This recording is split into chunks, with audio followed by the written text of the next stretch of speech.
Hello everyone. Once a priest was visiting a man in a hospital who had been injured in a fight. "I am going to pray so you will forgive your enemy for hitting you with a brick," the priest said.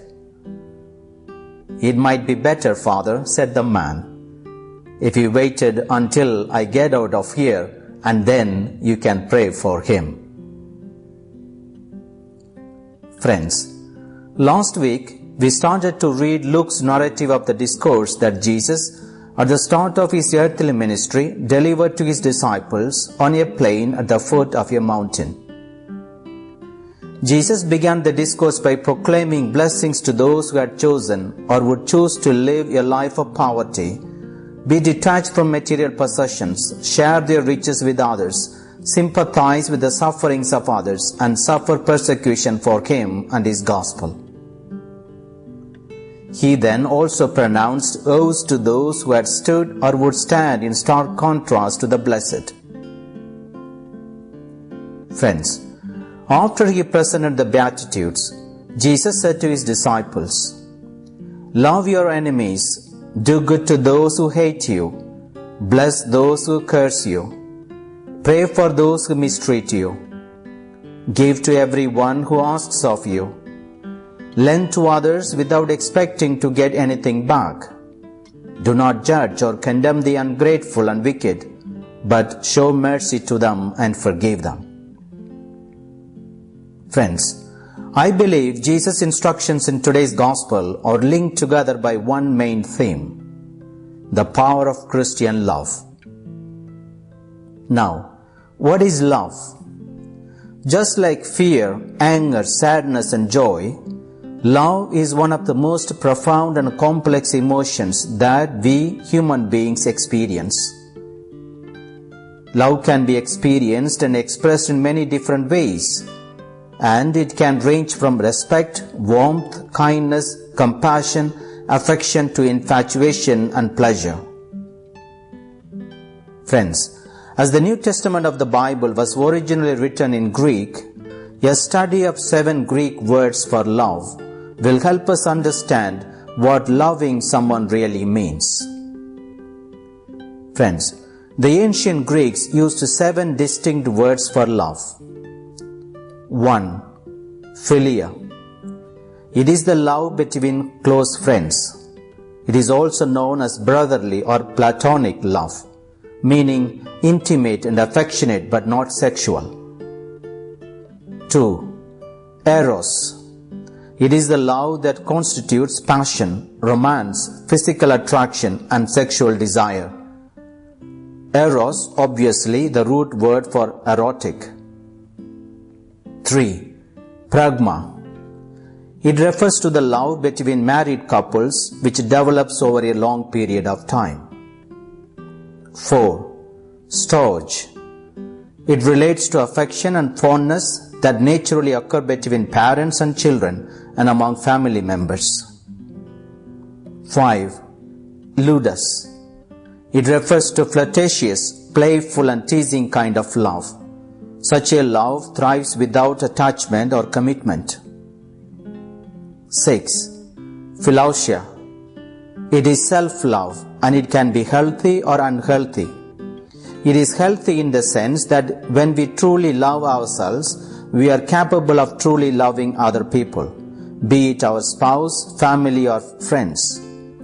Unhealthy self-love is akin to being selfish, conceited, or self-absorbed. 7. Agape. It is considered to be the highest form of love. It is selfless, sacrificial, and unconditional. While in some ancient Greek texts, agape has been used to denote the love that exists between husband and wife and among siblings, it mainly refers to the love of God for humankind and of humankind for God. Friends, at the time of Jesus, Jews hardly required an exhortation to love neighbors, for it was already there in the scriptures.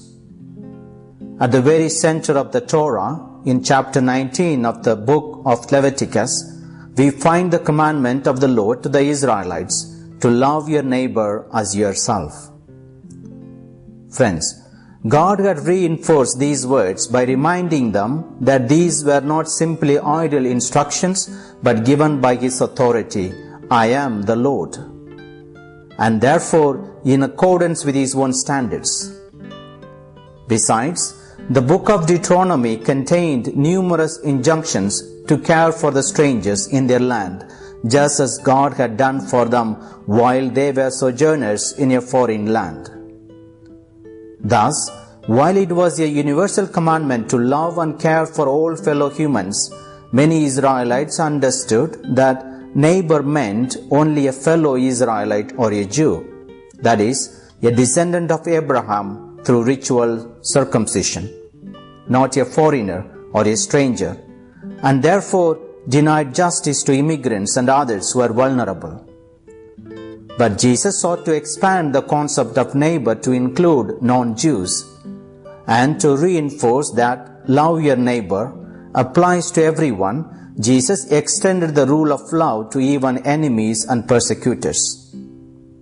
While it was neither contrary to Jewish law nor to Jewish practice, it clearly was challenging to many in Judaism.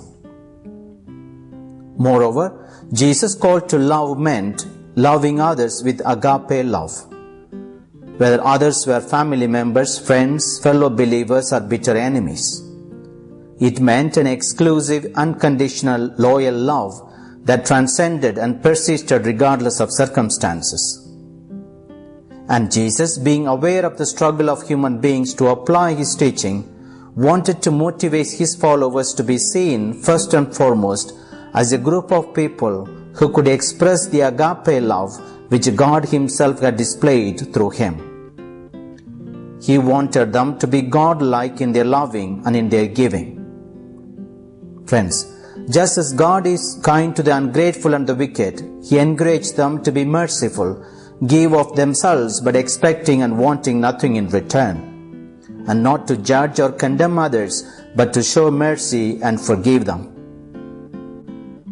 Friends, Jesus expected and demanded that His disciples express agape love, because this was the kind of love that Jesus Himself perfectly exemplified in His life and death.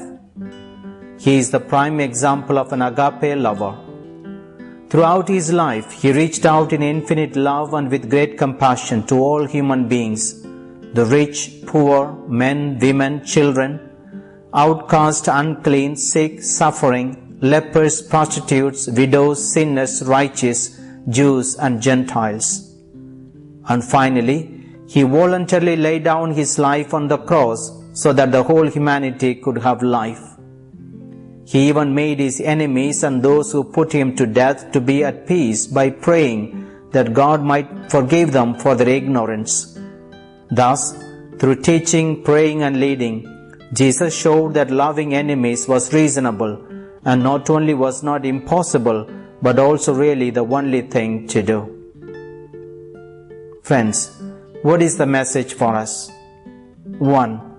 Many of us Christians, even devout ones, for too often blatantly ignore or simply dismiss Jesus' teachings on loving others, especially loving enemies, as unrealistic, irrelevant, unattainable and impractical. We tend to say that His teachings are too idealistic, that we cannot live as He clearly asks of us because of this world, that following His teachings is to try something which is totally beyond our capacity, that it would require a tremendous amount of willpower, and that it would only encourage others to behave even worse, and so on. Yes, indeed, there is nothing easy about loving our enemies and those who are hard on us or who dislike us. In the same way, forgiving someone is also hard, especially when you are still hurting. It is also not easy giving through sacrifice and expecting nothing in return. But friends, let us not forget that this is the core of Jesus' teaching, which He Himself practiced. 2. Friends, there are two ways we can deal with people who hate us. We can set out to do more harm to them, to take revenge on them, or try to wipe them out completely. Or we can try and work to turn them around. But our problem is that we often tend to focus too much on ourselves and our own immediate needs and overlook the needs of others. Friends, today we are reminded that the love we need to have is agape love, which is God's sort of love and is primarily concerned with the well-being of others. 3. Friends, Jesus had started the sermon with, "To you who hear, I say," which could mean that he was directing his instructions to those who are willing to listen to him and not to those who are prejudiced or doubtful. Because the common misperception is that the agape love can be folly, disappointing, and even unrewarding. Hence, Jesus promised his followers that they would enjoy greater rewards if they would love others in a God-like way. If they would live God's way, treating people with love and kindness, especially their enemies, they would be children of the Most High, and a full measure running over would be poured onto their laps. In other words, the reward promised to those who treat others with mercy would be greater than one could possibly imagine on earth. Friends, today we have had the chance to hear Jesus teaching on loving others unconditionally, especially our enemies, just as God loves us. Standing on His word and believing His promises, let us also express agape love towards other human beings so that we too can receive the same promised rewards. Friends, the following story may be worth telling. Long ago, a girl named Marina got married and went to live with her husband and mother-in-law. After a short while, she found that she absolutely could not get along with her mother-in-law.